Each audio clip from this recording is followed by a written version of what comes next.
This one I must not share. Not today, not this one.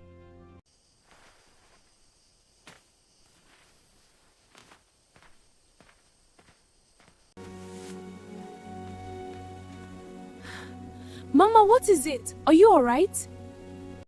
My daughter, I have not eaten for days. Hunger is tearing me apart. Mama, please, eat. Drink water, Mama. You have a good heart, and you will never be poor again. Those who killed your parents will be exposed. Mama, how do you know about that? Take this, plant it in your father's land. What will happen? Mama, I don't have access to my father's land anymore. My uncle... Do as I have said. Just do it. Mama! The sun burned low in the sky as Nkiru sat quietly outside her small, empty house, her hands trembling slightly as she unwrapped the last food she had in the world. Carefully, almost reverently, she placed the food inside fresh green leaves and tied it with a thin strip of palm fiber. Her eyes lingered on it for a moment, her stomach tightening with hunger. She swallowed hard and whispered to herself, "This one. I must not share. Not today, not this one." She stood up slowly, lifted her basket, and began walking down the lonely bush path toward the farm, her steps heavy but determined. The wind rustled softly through the trees, and just as she turned a bend, she saw her, an old woman, frail and bent, sitting by the roadside. Her wrapper was worn and dusty, her head bowed low as she clutched her stomach, her body shaking with quiet sobs. Nkiru stopped immediately. Something in her chest tightened. She dropped her basket gently and rushed forward. "Mama, what is it? Are you all right?" The old woman slowly raised her head, her eyes sunken and filled with tears. Her voice came out weak and broken. "My daughter, I have not eaten for days. Hunger is tearing me apart." Nkiru froze. Her hands instinctively moved to the leaves in her basket. She looked at them, then back at the woman. Her lips trembled. For a brief moment, she said nothing. Then she sighed deeply, as if surrendering something inside her, and sat down beside the woman. "Mama, please, eat." She untied the leaves and placed the food gently in the woman's hands, but seeing how weak she was, Nkiru scooped the food herself and began to feed her slowly, carefully, like a mother feeding a child. Tears rolled down her cheeks as she did. Afterward, she lifted her small calabash.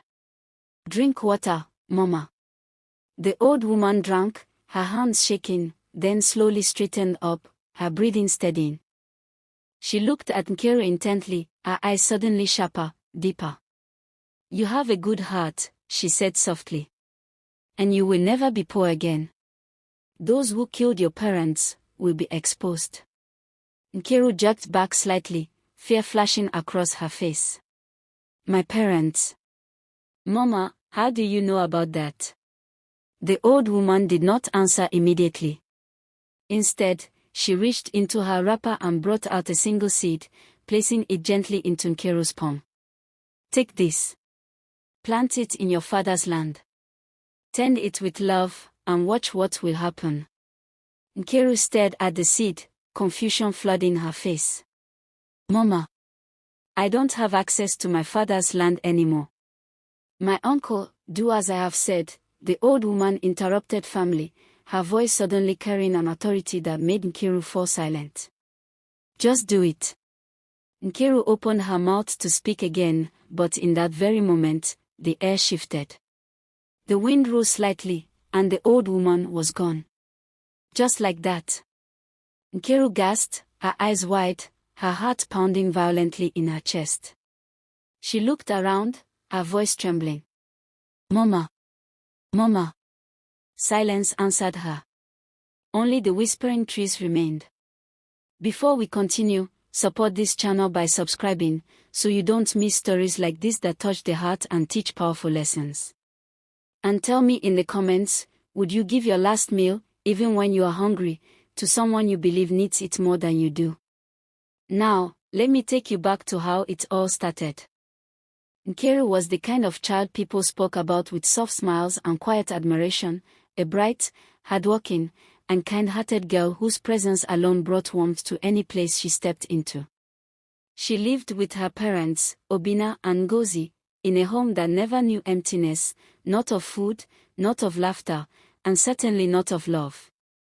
Obinna, her father, was a respected farmer, a man whose barns were always full and whose hands were always open to others. People often said, if you leave Obinna's house hungry, then it is your own fault.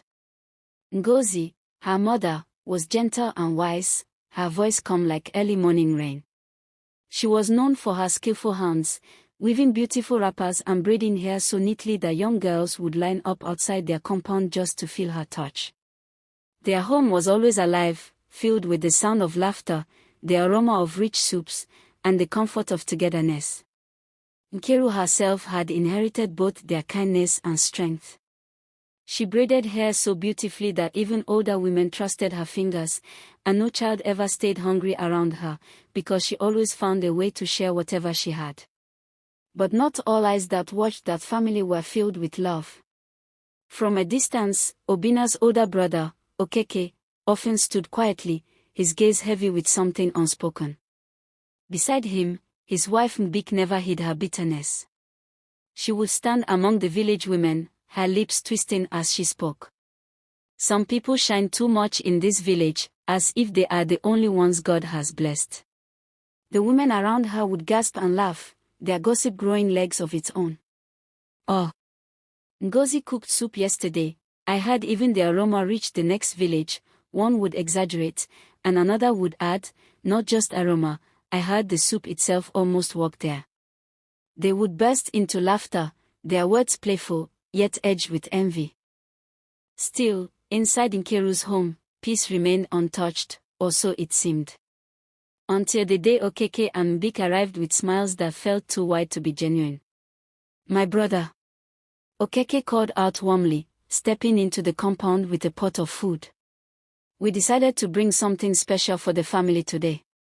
Ngozi welcomed them politely, though a small flicker of unease passed through her eyes.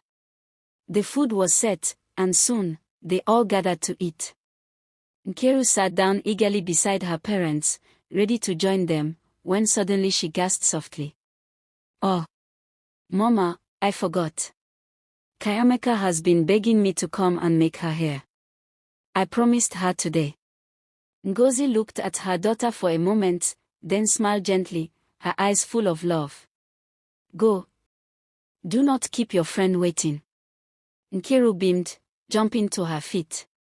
I will come back quickly, she said, already rushing off with excitement. And just like that, she left, unaware that she had just walked away from death itself. At Kayameka's house, the air was light and joyful, filled with laughter that rang like music. Nkiru sat behind her friend, her fingers moving swiftly and skillfully through her hair as the other girls gathered around, talking over one another, teasing, and giggling. When I marry, my husband will not stress me, oh, one girl boasted, tossing her head dramatically. Another scoffed, you that cannot even cook without burning water, which husband are you talking about? The girls burst into laughter, and Nkiru shook her head, smiling softly as she continued braiding. Leave her, Kayameka teased, maybe her husband will be the one cooking. The laughter grew louder, filling the room with carefree joy. Then suddenly, the sound of hurried footsteps broke through the moment. The door burst open, and two girls rushed in, breathless, their faces pale with fear. Nkiru! Nkiru, they cried, their voices shaking. The room fell silent instantly. What is it? Nkiru asked, her hands pausing mid-braid. The girls exchanged terrified glances before one of them spoke, her voice trembling. Your parents, they are dead. The words hung heavy in the air. Nkiru blinked, once, twice, as if she hadn't heard correctly. Silence swallowed her. Her fingers slowly dropped from Kayameka's hair, her hands beginning to tremble uncontrollably. What did you say? She whispered, her voice barely audible. They were screaming, vomiting blood. Before the medicine man could come, they died, the girl repeated, tears streaming down her face. For a moment, Nkiru did not move. Then suddenly, she sprang to her feet and ran. She ran like her life depended on it, her heart pounding wildly in her chest. She stumbled on the rough path and fell hard, scraping her knees, but she didn't stop. She got up immediately and kept running, faster, breathless, desperate. By the time she reached her compound, a crowd had already gathered. The wailing hit her ears before she even stepped in. Her legs slowed, then froze. There, on the ground, lay her parents. Lifeless. Still. "No," she whispered, her voice breaking as she rushed forward. "Mama. Papa." She fell beside them, shaking their bodies frantically. "Wake up. Please wake up." Her cries pierced through the air as tears streamed uncontrollably down her face. She screamed, her voice raw with pain, clutching them as if she could pull them back to life. Around her, villagers wept, but in the corner, Okeke and Big stood, pretending to mourn, their faces arranged in false sorrow. Their eyes met briefly, and in that fleeting moment, something dark passed between them. The burial came quickly, heavy with grief. The sound of drums was slow, mournful, and the entire village gathered, whispering among themselves. "Something is not right," one man muttered quietly. "But who will speak?" another replied. No one did. And just like that, Nkiru was alone. Days passed, each one heavier than the last, until one morning, Okeke called her. His voice was firm, cold. "Nkiru, come here." She stood before him, her eyes still swollen from endless tears. He did not soften. "From today, you have no claim to your father's land." Nkiru blinked in shock. "Uncle, what do you mean?" "You are a woman," he said bluntly. "Women do not own land." Mbik stepped forward, her lips curling in disdain. "Or what? You think we don't know?" "You are a witch," she snapped. "Why didn't you die with them?" Nkiru staggered back as if struck. "No. I am not," she stammered, tears forming again. But they did not listen. They took everything. The yams her father had cultivated, the tools, the barns, the livestock, all gone. Stripped away without mercy. Then Okeke gestured dismissively. "The only thing we are leaving for you is this house. After all, you will marry and leave soon. And when you do, don't even think of coming back. I will sell it." Nkiru fell to her knees, crying. "Please, uncle, please," but his face remained hard. "Throw her out," he ordered. Without hesitation, Mbik and her children grabbed Nkiru, dragging her roughly out of the compound. She struggled, crying, pleading, but they pushed her away and slammed the door behind her. And just like that, the girl who once had everything was left with nothing. Life changed for Nkiru in a way she could never have imagined. The girl who once woke up to the aroma of rich soups and laughter now woke to silence and hunger. Her father's barns were no longer hers, her mother's warmth was gone, and the compound that once echoed with joy now felt like a place that barely remembered her name. To survive, Nkiru became a farm laborer, working under the scorching sun on lands that once belonged to people her father had helped. Her soft hands grew rough, her feet hardened by long hours on dry soil. Many days, as she bent over the ridges, planting and weeding, tears would fall freely down her face, mixing with sweat. "Mama. Papa, why did you leave me?" she would whisper, her voice breaking as she walked. "If you can hear me, please come back, even if it is just once." But only the wind answered her, brushing past like a ghost that refused to speak. Some days, the other workers would try to lighten the mood, though their words often carried sharp edges. "Oh. See Nkiru," one woman laughed, adjusting her wrapper, the former madam of plenty food, now counting grains before she eats. Another added, "Be careful, oh, she might start charging us for breathing her air next." They laughed, and Nkiru forced a weak smile, lowering her head as she continued walking. Then there was old Ezianya, the village's self-appointed chief storyteller of suffering, who would stretch his back dramatically and groan, "Hunger nearly killed me yesterday. I was so weak, I almost ate some thinking it was Gary." The workers would burst into laughter, and even Kiru, in the midst of her pain, would let out a small, reluctant chuckle. But when the laughter faded, reality returned just as quickly. One evening, after a long, exhausting day, Nkiru sat quietly in front of her small house, staring at the little food left before her. It was the last she had. Slowly, she wrapped it carefully in fresh leaves, tying it with trembling fingers. Her stomach growled loudly, and she pressed her hand against it, shaking her head. "This one," she murmured softly, "I must not share, not today." The next morning, she set out early for the farm, carrying the small bundle in her basket, hoping to eat it after the day's walk. The bush path was quiet, the air still, until she noticed a figure ahead. An old woman sat by the roadside, her body bent, her wrapper faded and torn. She clutched her stomach tightly, her face twisted in pain as soft cries escaped her lips. Nkiru slowed down, then stopped completely. She stared for a moment, her grip tightening around her basket. Her hunger pulled her one way, her heart pulled her another. Slowly, she sighed and stepped forward, placing her basket down. "Mama, what is wrong?" she asked gently. The old woman raised her head weakly, her eyes filled with tears. "My daughter, I have not eaten. I am dying of hunger." Nkiru's chest tightened. She looked at the leaves in her basket again, her last hope for strength that day. Her lips trembled. For a brief moment, she hesitated. Then, quietly, she untied the leaves and brought out the food. "Mama, please, eat," she said softly, kneeling beside her. Seeing how weak the woman was, Nkiru didn't stop there. She scooped the food gently with her fingers and began to feed her slowly, patiently, as tears rolled down her own cheeks. "Take small, Mama, slowly," she whispered. Afterward, she lifted her calabash and held it to the woman's lips. "Drink water."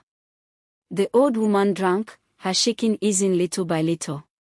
And there, on that lonely path, Nkiru sat, hungry and empty, yet somehow full in a way she could not explain. The old woman sat quietly for a moment after eating, her breathing now calm, her eyes fixed on Nkiru with a depth that made the young girl uneasy. Then she spoke, her voice no longer weak, but steady, almost knowing. "You have suffered greatly, my daughter, especially after the death of your parents." Nkiru's heart skipped. Her brows furrowed as she leaned back slightly, fear creeping into her chest. "Mama, how do you know about my parents?" she asked, her voice trembling with both curiosity and alarm. The old woman did not answer directly. Instead, she reached slowly into the folds of her wrapper and brought out a small object, placing it gently into Nkiru's palm. It was a single seed. Nkiru stared at it, confused. "Take this," the woman said softly. "Go and plant it in your father's land. Tend it with love, and you will see what will come." Nkiru's confusion deepened, her face tightening with worry. "Mama, I don't have access to my father's land anymore," she said quickly. "My uncle took everything. He said I have no right to it. If he sees me there, do as I have said," the old woman interrupted, her tone firm, leaving no room for argument. Nkiru hesitated, looking from the seed to the woman's face. "But, just do it," the woman repeated, her eyes suddenly piercing, carrying a strange authority that silenced Nkiru completely. The air around them seemed to shift. The leaves rustled though there was no wind. Nkiru blinked once, twice, and in that instant, the old woman was gone. Just like that. Nkiru gasped, her eyes widening in shock as she jumped to her feet. "Mama," she called out, turning around in panic. "Mama." But there was nothing. Only silence and the lonely path. Her heart pounded heavily as she looked down at the seed still resting in her palm.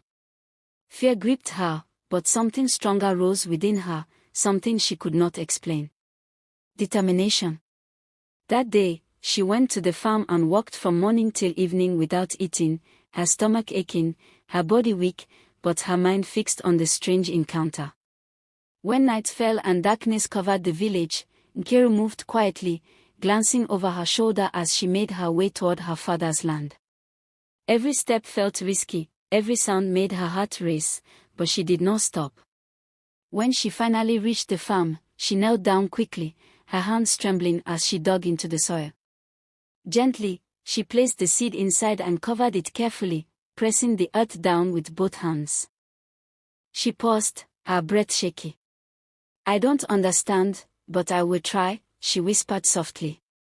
From that night on, Nkiru returned every day, quietly tending the spot with care, watering it, watching it, protecting it, holding on to hope for the first time since her world had fallen apart. At first, it was just a tiny sprout, fragile and almost easy to miss, but by the next day it had grown taller, stronger, as if time itself had chosen to favor it. Nkiru stood over it in disbelief, her eyes wide, her breath caught in her throat. What is this?" she whispered. Day after day, the plant grew at a pace no one had ever seen. Soon, it was no longer just one plant. The soil around it seemed to awaken, bursting into life, spreading across the land until the entire farm transformed before her eyes. Lush green leaves stretched proudly toward the sky, heavy crops hung in abundance, and the once empty land now looked like it had been tended by the most skilled farmers for years. Nkiru stepped into the farm slowly, her hands covering her mouth as tears filled her eyes. "Mama! Papa, can you see this?" she cried softly, then suddenly laughed through her tears, spinning around in disbelief. She bent down, picking one crop, then another. "1, 2, 3, oh," she exclaimed, trying to count, then stopped halfway, shaking her head with a breathless laugh. "There are too many. I cannot count this one." Her joy overflowed, her heart swelling with something she had not felt in a long time, hope. But that joy did not last long. Word spread quickly, and before long, Okeke and Mbik appeared at the edge of the farm. They stopped in their tracks, their eyes widening in shock as they took in the sight before them. "What is this?" Mbik whispered, her voice trembling. Okeke's expression darkened almost instantly, shock melting into greed. "So this girl has been hiding this," he snapped. Without hesitation, they stormed into the farm. "Leave this place immediately," Okeke shouted, grabbing Nkiru roughly by the arm. "Uncle, please," Nkiru cried, struggling to free herself. "Just allow me to take a little. I have nothing to eat." But his grip tightened, and Mbik joined in, pushing her harshly.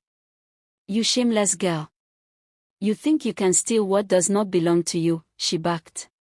As they dragged Nkiru out, her cries echoed through the farm, drawing the attention of some young men passing by. They rushed forward immediately. "What is happening here?" one of them demanded. "This is my brother's land," Okeke snapped angrily. "Mind your business." The young men exchanged uneasy glances, murmurs rising among them as they looked at the thriving farm, then at Nkiru's still strict face. "This land belongs to her father," one of them said firmly. "We all know it." Okeke's face hardened, his voice rising in fury as he began shouting, but the murmurs around them only grew louder. Without wasting another moment, the young men turned and ran toward the palace. "Let the king hear of this," one of them called out. And just like that, the matter was no longer theirs alone to fight. The palace was heavy with tension as the king sat upright on his throne, his gaze stern and unyielding. Nkiru stood to one side, her heart pounding, while Okeke and Mbik stood before the king, trying to steady themselves. Villagers gathered around, whispering in low tones as the air thickened with expectation. "Okeke," the king's deep voice echoed, silencing the murmurs, "why are you chasing your brother's daughter from land that belongs to her father?" Okeke stepped forward confidently, adjusting his wrapper, forcing a calm expression. "My king," he began smoothly, "this girl is lying." "The land," suddenly, his words caught in his throat. His eyes widened. His body stiffened. There, just behind the king, stood the old woman. But no one else reacted. Only Okeke, Mbik, and Nkiru could see her. Nkiru's breath hitched. It was her. Okeke's lips began to tremble violently as fear gripped him. Mother," he screamed, his voice cracking as he stumbled backward. Mbik gasped, clutching his arm, her own face drained of color. The old woman said nothing. She simply stepped forward slowly, her presence calm yet terrifying, and placed her hand gently on both of them. Instantly, something broke. Okeke's body jerked, his mouth opening against his will. I poisoned them," he blurted out loudly, his voice shaking uncontrollably. The entire palace fell into stunned silence. "We poisoned the food we gave my brother and his wife." Mbik cried out, her voice rising in panic as tears streamed down her face. "We wanted everything. Their land, their wealth." Okeke continued, his words spilling out rapidly, unable to stop himself. "We wanted the girl to die with them too, but she escaped. We didn't know how." Gasps erupted across the palace as villagers clutched their heads in shock. "We took everything from her," Mbik screamed. "We called her a witch. We drove her out." Their voices echoed, raw and uncontrollable, as every hidden truth forced its way into the open. Nkiru stood frozen, tears streaming silently down her face as the truth she had lived through was finally spoken aloud. Then, just as suddenly as it began, the confession stopped. Okeke and Mbik collapsed to their knees, breathing heavily, their eyes wide with horror at what they had just revealed. The old woman withdrew her hand and, without a word, vanished. Completely. As if she had never been there. But the truth she left behind remained, shaking the entire palace to its core. Okeke and Mbik collapsed fully to the ground, their bodies trembling as though the earth beneath them had turned to fire. Their eyes darted around in terror, searching for the old woman who had vanished, their breaths coming in short, uneven gasps. What have we done?" Mbik whispered, her voice breaking as she clutched her head. Okeke said nothing, his face pale, his pride shattered, his silence louder than any words. The palace was thrown into an uproar, voices rising in shock and disbelief. "They killed them," one villager cried out. "Huh! Blood of their own blood," another shouted, slapping his chest in anguish. Some stood frozen, unable to process what they had just heard, while others nodded grimly, as if a long-hidden truth had finally been confirmed. The king slowly rose from his throne, his face dark with anger, his presence alone enough to silence the entire palace.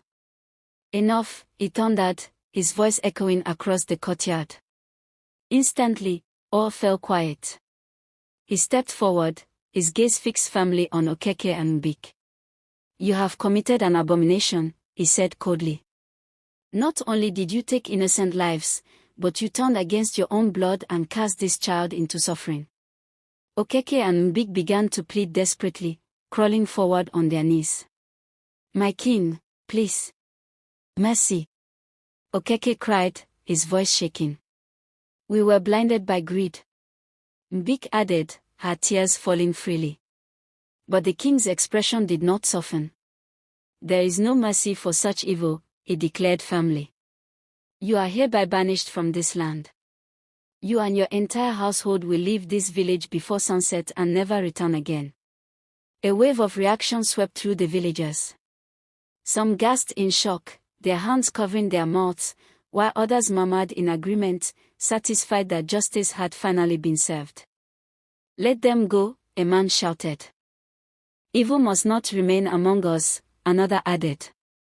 Guards stepped forward immediately, surrounding Okeke and Mbik as they broke down completely, their cries echoing helplessly as they were dragged away to face their fate. Then the king turned his attention to Nkiru, his expression softening slightly. Nkiru, he called gently.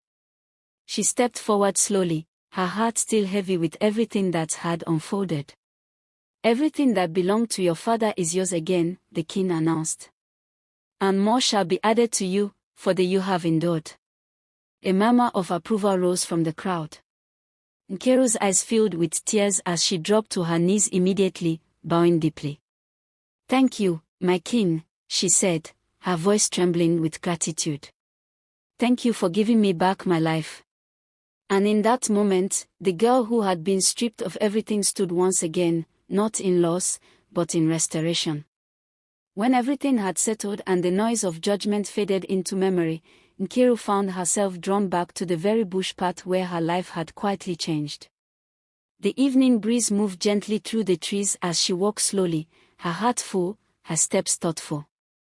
She stopped at the exact spot, looking around as if expecting the silence to speak. Mama, she called softly, her voice almost carried away by the wind. Then suddenly, the air shifted. A soft glow seemed to rise from nowhere, and before her stood the old woman, but she was no longer frail or broken. She stood upright, radiant, her presence powerful and calm, her eyes shining with something ancient and knowing. Nkiru gasped, stepping back in awe. Mama, she whispered. The woman smiled gently. My daughter, she said, her voice warm, I am your grandmother. Nkiru's eyes widened in shock, tears already forming. My grandmother. The woman nodded slowly. I saw everything. I saw how your uncle poisoned your parents. I saw your suffering, your hunger, your tears. Her gaze softened even more. I came back to bring justice, and to bless the heart that chose kindness even in pain. Nkiru fell to her knees immediately, tears flowing freely. Thank you, she cried, her voice trembling. Thank you for not forgetting me. The old woman stepped closer, placing a gentle hand on her head. Never stop being kind, she said softly. That is your true wealth. And just as quietly as she appeared, she was gone again, leaving behind a peace that settled deep within Nkiru's soul. From that day on, Nkiru's life blossomed beyond anything she had ever imagined. Her farm grew endlessly, producing food in abundance, in and out of season, as if the land itself had chosen to favor her. She became the richest farmer, but more importantly, the most generous. The poor came freely, harvesting as much as they needed, never turned away. And soon, the village found its own way of enjoying her kindness. Oh, Nkiru, I was just passing by, one man would say, already holding a basket under ripe crops. Another would add quickly, me too. I was not even coming here, my legs just brought me. Even old Ezianya would appear, dramatically holding his stomach. If I don't eat now, I will faint in your farm, he would groan, only to begin eating before anyone could respond. Nkiru would laugh, shaking her head, her heart full as she watched them. The girl who once had nothing now had more than enough, and she gave it freely, just as she once gave her last meal on a lonely path. In time, joy found its way fully back into Nkiru's life, not just in her farm, but in her heart. She got married to a kind and hardworking man named Ifani, a man who saw her not for her wealth, but for the strength and goodness within her. Their home soon became what hers once was, filled with laughter, warmth, and the comforting sound of children's voices. Nkiru raised her children with firm love, guiding them with the lessons life had carved into her soul. Listen to me, she would say gently as they sat around her in the evenings, never be greedy, no matter how much you have. What is yours will always be yours. The children would nod, their eyes fixed on her. And never, ever raise your hand or your heart against your own family, she would add, her voice deep with meaning. Because the wound from a stranger heals, but the one from your own blood stays forever. Her children grew kind, generous, and full of compassion, helping others just as their mother had always done. And as the years passed, Nkiru's life became a living testimony whispered across generations. That kindness brings rewards no one can imagine. That evil, no matter how deeply hidden, will one day rise into the light. That greed does not build, it destroys, even the strongest of families. Sometimes, in the quiet of the evening, Nkiru would sit outside her home, watching the sun fade into the horizon, a soft smile resting on her lips. She would remember the days of hunger, the tears, the loneliness, and then she would look around at the life she now had. I once had nothing, she would whisper softly to herself, her eyes glistening with quiet gratitude, but my heart gave me everything.